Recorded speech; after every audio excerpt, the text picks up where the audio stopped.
বর্তমানে বাংলাদেশে আল হাইয়াতুল উলিয়া লিল জামিআতুল কওমিয়া, এই আল হাইয়াতুল উলিয়ার অধীনে এই পরীক্ষাটি হয়ে থাকে এবং আল হাইয়াতুল উলিয়া এই বোর্ডটি সরকারিভাবে রাষ্ট্রীয়ভাবে স্বীকৃত।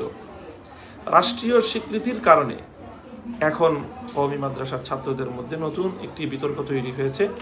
সেই বিতর্কটি হলো যে যেই সরকার এভাবে আমাদের উপর গুলি চালাতে পারে এবং এভাবে তারা কওমি সন্তানদেরকে হত্যা করতে পারে, সেই সরকারের কাছ থেকে আমরা এই স্বীকৃতি বা সেই সরকারের স্বীকৃত, সেই সরকারের যেই অনুমোদিত কোনো অথরিটির অধীনে আমরা পরীক্ষা দিব না, এরকম একটি কথা ছাত্র ভাইদের পক্ষ থেকে উত্থাপিত হচ্ছে।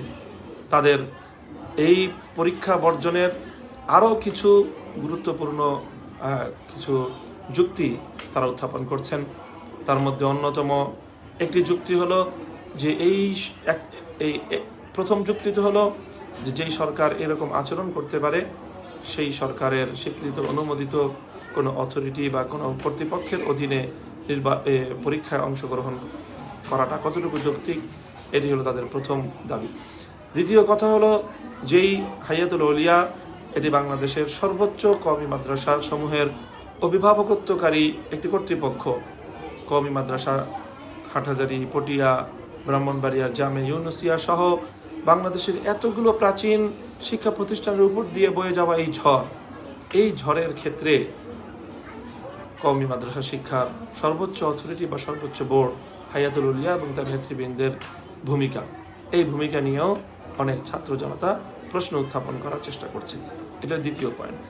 তৃতীয় যে পয়েন্টটি তারা সামনে আনছেন সেটি হলো যে এভাবে হাইয়াতুল উলিয়ার পরীক্ষা এবং কওমি মাদ্রাসার যে দাওরায়ে হাদিসের পরীক্ষার যে সনদের যে স্বীকৃতি, এই স্বীকৃতির মাধ্যমে রাষ্ট্র বা সরকার কওমি মাদ্রাসাগুলোকে নিয়ন্ত্রণ করার একটি চেষ্টা করছে এবং ধীরে ধীরে কওমি মাদ্রাসাগুলো সরকারের নিয়ন্ত্রণাধীন হয়ে পড়ছে। কাজেই এভাবে কওমি মাদ্রাসার স্বকীয়তা এবং স্বাধীনতা বিসর্জিত হতে পারে না, এটি হলো তাদের তৃতীয় যুক্তি।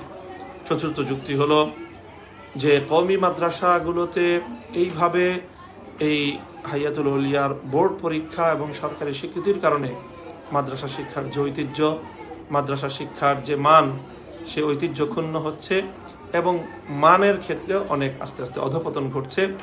মাদ্রাসা শিক্ষার্থীরা এখন প্রকৃত এলেম এবং কিতাবের পড়াশোনার মুখী না হয়ে, কিতাবমুখী না হয়ে, পড়াশোনার প্রতি মনোযোগী না হয়ে তারা প্রচলিত যে সাধারণ জাতীয় শিক্ষা বোর্ডের অধীনে যে অনুষ্ঠিত পরীক্ষাগুলোর মতো অনেকটা গাইড নির্ভর পড়াশোনা তারা শুরু করছে। এই জাতীয় অনেকগুলো যুক্তির আলোকে মূলত এই আজকের হাইয়াতুল উলিয়াকে বয়কট করার বা হাইয়াতুল উলিয়ার পরীক্ষা বর্জন করার একটি চিন্তা আমাদের ছেলেরা করছে।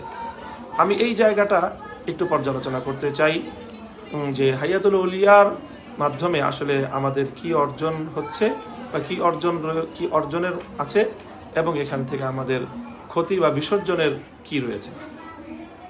প্রিয় দর্শক মণ্ডলী, আমি প্রথম যে কথাটি বলতে চাই আসলে সেই কথাটি হলো যে কওমি মাদ্রাসার সনদের সরকারি স্বীকৃতি, এই আরেকটি যুক্তি তারা এনেছে যে এই সনদ দিয়ে আমাদের কি লাভ। এই সনদ দিয়ে তো আমাদের তেমন কোনো লাভের কিছু নেই, কারণ এই সনদ দিয়ে না তেমন কোনো সরকারি চাকরি হবে, না সরকারি অন্য কোনো সুযোগ সুবিধা হবে। কাজেই এই সনদ, যেই সনদের আসলে তেমন কোনো কার্যকর ভ্যালু নেই, প্রকৃত এর তেমন কোনো কার্যকারিতা নেই এবং এর তেমন কোনো সুফল নেই, সেই সনদের জন্য আমরা কেন এভাবে সরকারের নিয়ন্ত্রিত হয়ে পড়বো আস্তে আস্তে। এটিও আমাদের ছাত্রদের অত্যন্ত গুরুত্বপূর্ণ একটি বক্তব্য। এই সকল বক্তব্যগুলোকে সামনে রেখে আমি খুব সংক্ষিপ্ত আকারে যে বিশ্লেষণটি সামনে আনতে চাই সেটি হলো যে আসলে হাইয়াতুল উলিয়া বলি বা একটি ঐক্যবদ্ধ বোর্ড বলি, এটি আমাদের এই পাক ভারত উপমহাদেশে বাংলাদেশেই এই ধরনের একক ঐক্যবদ্ধ একটি প্ল্যাটফর্ম বোর্ডের মাধ্যমে এবং সরকারের কাছ থেকে স্বীকৃতি নিয়ে এই ধরনের বোর্ড গঠিত হওয়া এবং সেই বোর্ডের সনদ সরকারিভাবে স্বীকৃত হওয়া, এটি কিন্তু বাংলাদেশেই প্রথম নয়, বরং বাংলাদেশের অনেক আগে আমাদের এই উপমহাদেশের পাকিস্তানে এই ধরনের একটি বোর্ড স্বীকৃত এবং এরকম একটি বোর্ডের সনদের স্বীকৃতি এটি আর বহু কাল আগে থেকেই চলছে এবং সেই স্বীকৃতির মাধ্যমে পাকিস্তানের সকল কওমি মাদ্রাসাগুলো ঐক্যবদ্ধ রয়েছে। সেই জায়গাটা থেকে আমরা বাংলাদেশে যেই একটি তিক্ত অভিজ্ঞতা আমাদের রয়েছে এবং বাংলাদেশের সকল মানুষের একটি দুঃখ এবং কষ্টের একটি জায়গা রয়েছে, সেটি হলো আমাদের মধ্যকার মতো পার্থক্য এবং আমাদের অনৈক্য। কোনো জায়গাতেই আমরা ঐক্যবদ্ধ হতে পারছি না, বিশেষ করে ইসলামী অঙ্গনে, রাজনৈতিক অঙ্গনে, সামাজিক অঙ্গনে, শিক্ষার অঙ্গনে কোনো জায়গাতেই কিন্তু বাংলাদেশের মাদ্রাসা, এমনকি অন্যান্য মহল তো বাদ দিলাম, শুধুমাত্র কওমি মহল, দেওবন্দি মহলও কিন্তু আমরা খুব শক্তিশালীভাবে আমরা কোনো ঐক্যবদ্ধ প্ল্যাটফর্মে সুসংহত আমরা নই। সেই জায়গাটা থেকে দীর্ঘদিন এদেশের আলেম সমাজ এটা অনুভব করেছেন যে আমাদের ঐক্যের একটা শক্তিশালী জায়গা তৈরি হতে পারে এবং সেটি হতে পারে একমাত্র শিক্ষা বোর্ড কেন্দ্রিক। এই জন্য একটা দীর্ঘ সময় পর্যন্ত বেফাকুল মাদারিসিল আরাবিয়া বাংলাদেশকে জাতীয় বোর্ড হিসেবে গঠন করে সারা দেশের সকল মাদ্রাসাগুলোকে সেই বোর্ডের আওতায় এনে ঐক্যের একটি জায়গা রচনা করার চেষ্টা হয়েছে। কিন্তু অনেক কারণে, দুঃখজনক অনেক ইতিহাস রয়েছে, অনেক মতপার্থক্যের অনেক কারণ রয়েছে। সেই সকল কারণগুলোতে বেফাকুল মাদারিসকে কেন্দ্র করে দেশের প্রায় 75 থেকে 80% ঐক্য তৈরি হলেও কিছুটা এর বাইরে থেকেই গিয়েছিল। সেই জায়গাটা আর কোনোভাবেই ঐক্যের আওতায় আনা যায়নি। আল হাইয়াতুল উলিয়ার মাধ্যমে আল্লাহ পাক রব্বুল আলামিনের মেহেরবানিতে এই জায়গাটি অন্তত হয়েছে যে বাংলাদেশের সকল পক্ষগুলো একটি জায়গায় এসে ঐক্যবদ্ধ হয়েছে, ঐক্যের একটি জায়গা আমাদের তৈরি হয়েছে। এখন সেই ঐক্যবদ্ধ জায়গা তৈরি হওয়ার পর সবসময়ই সে ঐক্যবদ্ধ জায়গার নেতৃত্ব সকলের মনোভূত হবে এমনটি হওয়া সম্ভব নয়। সব দায়িত্বশীল বা সব সময়ই এই ঐক্যবদ্ধ নেতৃত্ব আমাদের সকলের মনোভূত হবে অথবা কাঙ্ক্ষিত মানের হবে, সেটা হওয়া জরুরি নয়। কিন্তু কখনো যদি আমাদের নেতৃত্ব আমাদের কাঙ্ক্ষিত মনোভূত না হয়, তাই বলে যে আমরা ঐক্যের এই প্ল্যাটফর্মটিকে উপেক্ষা করব বা এই ঐক্যের এই প্ল্যাটফর্মের গুরুত্ব আমরা অস্বীকার করব, সেটি কিন্তু আমার বিবেচনায় এটি উচিত নয়। বরং হতে পারে যে আমরা যদি ঐক্যের এই প্ল্যাটফর্মটিকে ধরে রাখি, এই ঐক্যের এই প্ল্যাটফর্মটি যদি ধীরে ধীরে সংহত হয়, তাহলে ইনশাআল্লাহ একসময় আমরা এর মাধ্যমে আমাদের নেতৃত্বের যে দুর্বলতা রয়েছে, আমাদের যে ঐক্যের যে অভাব রয়েছে, সেই অভাব আমরা এখানে অনেকাংশেই আমরা পূরণ করতে পারবো। সকলের কথা বলার একটা জায়গা তৈরি হবে এবং এই জায়গাটা তৈরি হয়েছে এবং এই জায়গাটা সংরক্ষিত থাকবে। কাজে আমি সর্বপ্রথম হাইয়াতুল আউলিয়ার সবচেয়ে বড় যে অর্জন যেটা আমি মনে করি, সেটা হলো বাংলাদেশের কওমি মহলগুলোর একটি ঐক্যবদ্ধ একটি জায়গা তৈরি হওয়া। দ্বিতীয় হলো সরকারি যে সনদের যে বিষয়, সরকারি সনদ এবং নিয়ন্ত্রণ, এটি একটি অপরটির সাথে ওতপ্রোতভাবে জড়িয়ে এবং এই কথা আমরা প্রথম থেকেই বলছি এবং এই প্রসঙ্গ সবসময়ই ছিল।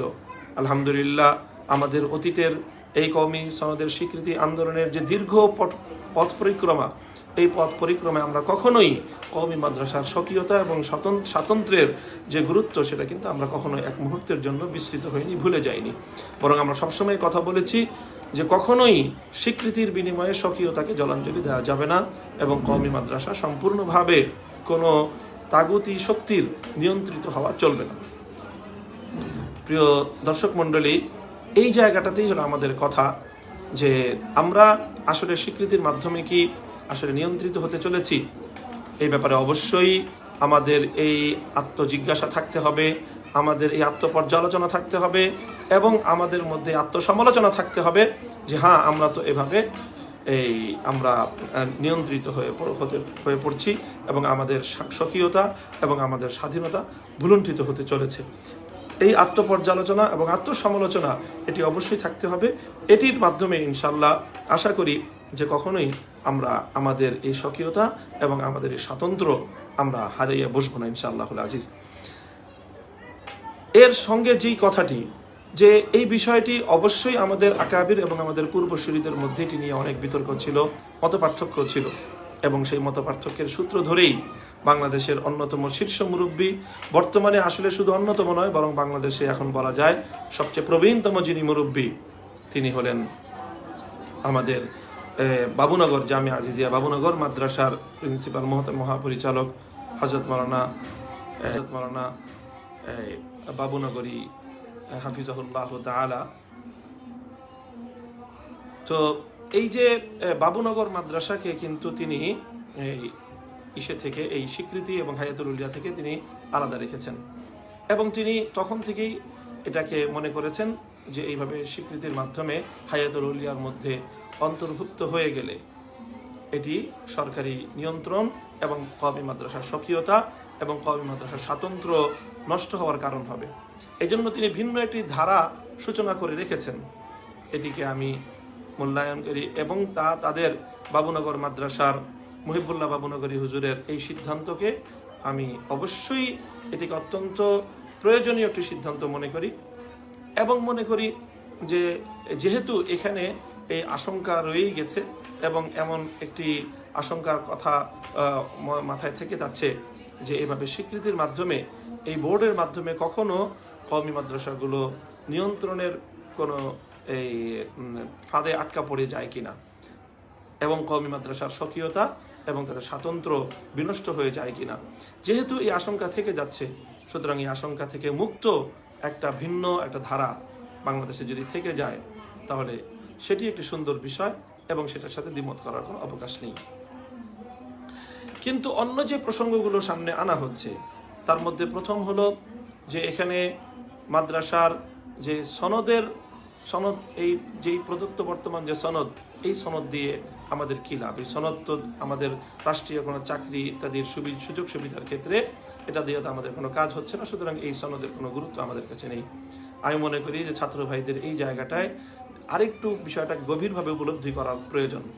সেই জায়গাটা হলো আমরাই কিন্তু সনদের স্বীকৃতি এমনভাবে চাচ্ছি না যেই স্বীকৃতির মাধ্যমে আমাদের সরকারি চাকরির মানে সহজলভ্যতা হতে পারে। আমরাই কিন্তু সেটি চাচ্ছি না কওমি মাদ্রাসার স্বকীয়তার স্বার্থেই। অর্থাৎ আমরা শুধুমাত্র আমাদের দাওরায়ে হাদিসের সনদের মান চেয়েছি। সরকার কিন্তু বিভিন্নভাবে চেষ্টা করেছে, বিভিন্নভাবে তারা চেয়েছে শুধু দাওরায়ে হাদিস নয় বরং স্তর ভিত্তিক প্রতিটি স্তরের মান দিতে, এবং সেই চেষ্টা এবং সেই ধরনের বক্তব্য কিন্তু অব্যাহত রয়েছে।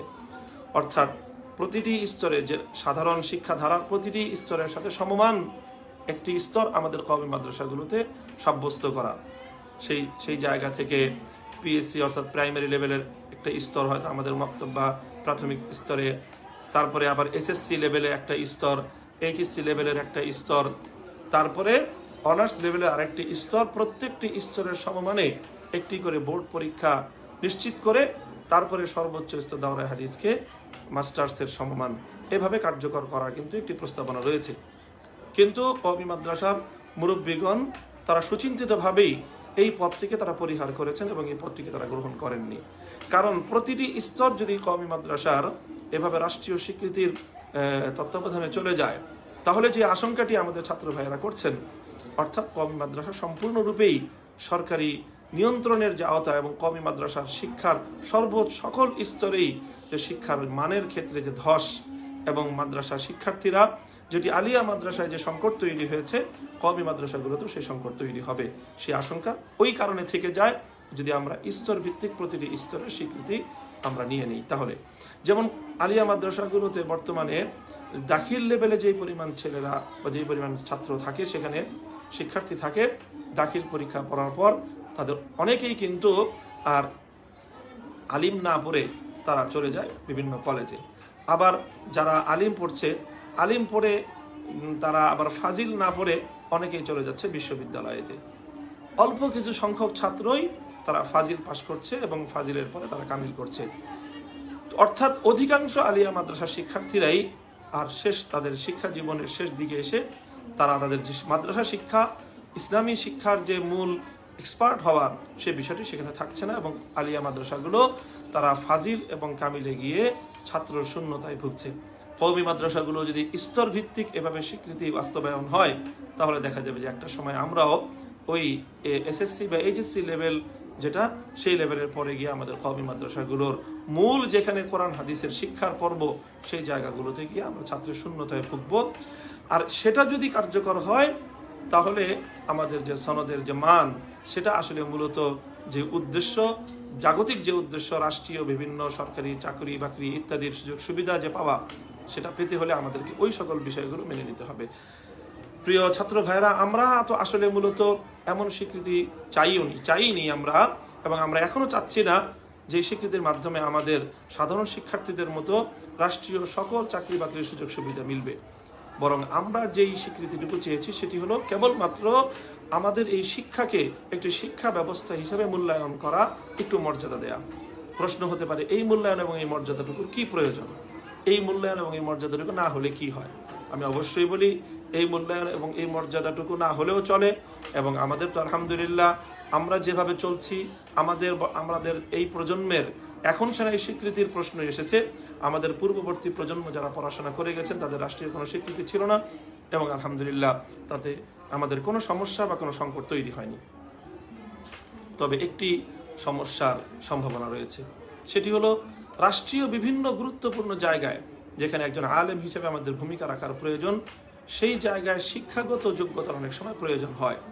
এবং শিক্ষাগত যোগ্যতার যদি কখনো শর্ত আরোপ হয়ে যায়, আমি উদাহরণস্বরূপ বলি, যেমন যদি এমন কোনো আইন বা এমন কোনো ধারা যদি চালু করে দেওয়া হয় নির্বাচন কমিশনের পক্ষ থেকে, যে এদেশে এমপি নির্বাচন করতে হলে, জাতীয় সংসদে নির্বাচন করতে হলে একটা শিক্ষাগত যোগ্যতা লাগবে, ন্যূনতম গ্র্যাজুয়েশন কমপ্লিট হওয়া লাগবে।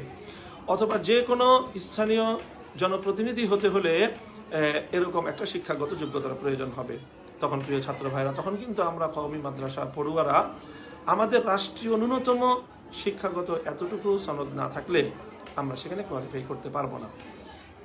এই জাতীয় এবং আন্তর্জাতিক বিশ্বের অন্য কোথাও গিয়েও আমাকে যদি একটা শিক্ষাগত একটা যোগ্যতার সনদ আমাকে দিতে হয়, আমার শিক্ষাগত একটা প্রমাণ যদি আমাকে দিতে হয়, তাহলে ন্যূনতম শিক্ষাগত এই রাষ্ট্রীয় স্বীকৃতিটুকুর খুব বেশি প্রয়োজন রয়েছে। সুতরাং আমরা মনে করি যে আমাদের যেই স্বীকৃতিটুকু হয়েছে শুধু সেটুকুই আমাদের প্রয়োজন, এর চেয়ে বেশি আমাদের প্রয়োজন নেই। আমরা এর চেয়ে বেশি কোনো সুযোগ সুবিধা রাষ্ট্র এবং সরকারের কাছ থেকে আমরা চাইও না। প্রশ্ন হলো, এই স্বীকৃতির মাধ্যমে সরকার যেটা আমাদেরকে বোঝাতে চায় যে সরকার আমাদের উপর অনেক বেশি করুণা করেছে, সুতরাং সে কারণে সরকারের যে কোনো কথা আমাদেরকে মানতে হবে। এই জায়গাটাতেই আমরা অত্যন্ত বলিষ্ঠভাবে আমাদের অবস্থানকে আমরা শক্ত করতে পারি, দৃঢ় করতে পারি যে না, এটি আমাদের অধিকার, এবং এটি শুধু এই সরকারের অনুদান তা নয়, বরং এই স্বীকৃতি সর্বপ্রথম এই সরকার ঘোষণা করেনি, বরং এই সরকারের পূর্ববর্তী যে সরকার ছিল সেই সরকার আওয়ামী লীগ সরকারের পূর্ববর্তী সরকার ক্ষমতার শেষ মুহূর্তে হলেও রাষ্ট্রীয়ভাবে এটি একটি ঘোষণা দিয়েছে এবং তার গেজেট প্রকাশ করে দিয়ে গেছে। বর্তমান সরকার যদি ক্ষমতায় না এসে অন্য কোনো সরকারও ক্ষমতায় আসতো, কওমি মাদ্রাসার এই সরকারি স্বীকৃতি এটি অবশ্যই হতো। সুতরাং এটিকে শুধুমাত্র এই সরকারের একক কোনো অবদান বা দান বলে আমরা যারা অনুভব করি, তারা হীনমন্যতায় ভুগছি।